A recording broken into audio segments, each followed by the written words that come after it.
बहुत समय पहले की बात है। एक गांव में हरिदत्त नाम का एक ब्राह्मण रहता था। गांव के बाहर उसका एक छोटा सा खेत था, जहां पर खेती करके वह जीवन यापन हेतु थोड़ा बहुत धन अर्जित कर लेता था। ग्रीष्म ऋतु थी तो वह अपने खेत में एक वृक्ष की छाया में लेटा सुस्ता रहा था। अनायास ही उसकी दृष्टि वृक्ष के नीचे बने बिल से बाहर निकलने वाले सर्प पर पड़ी तो सर्प को देखकर ब्राह्मण के मन में विचार आया कि संभवतः ये सर्प मेरे क्षेत्र देवता हैं, मुझे इनकी पूजा करनी चाहिए। हो सकता है ये मुझे उसका उत्तम प्रतिदान दें। वह तत्काल उठा और गांव जाकर एक मिट्टी के कटोरे में दूध ले आया। उसने वह कटोरा सर्प के बिल के बाहर रखा और बोला, हे सर्पदेव, अब तक मैंने आपकी पूजा अर्चना नहीं की, क्योंकि मुझे आपके विषय में ज्ञात नहीं था। आप मुझे इस धृष्टता के लिए क्षमा करें। अब से मैं प्रतिदिन आपको पूजा करूँगा।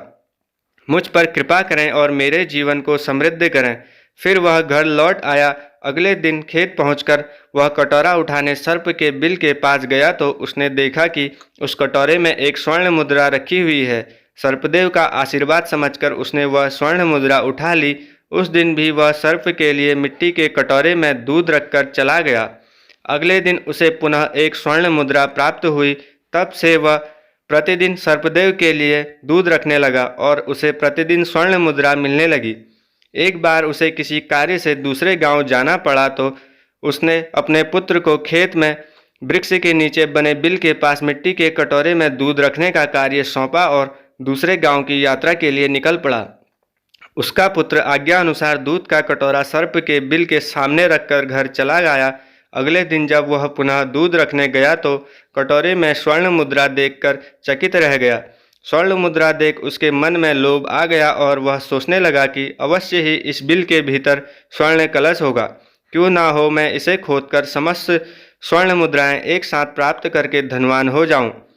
लेकिन उसे सर्प का डर था। सर्प के जीवित रहते स्वर्ण कलश प्राप्त करना असंभव होगा। यह सोचकर वह उस दिन तो वापस चला गया, लेकिन अगले दिन जब वह सर्प के लिए दूध लेकर आया तो साथ में एक लाठी भी लेकर आया।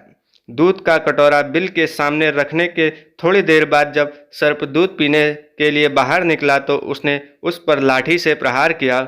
सर्प लाठी के प्रहार से तो बच गया, लेकिन क्रुद्ध हो गया और फन फैलाकर ब्राह्मण के पुत्र को डस लिया। कुछ ही देर में विष के प्रभाव से ब्राह्मण के पुत्र की मृत्यु हो गई।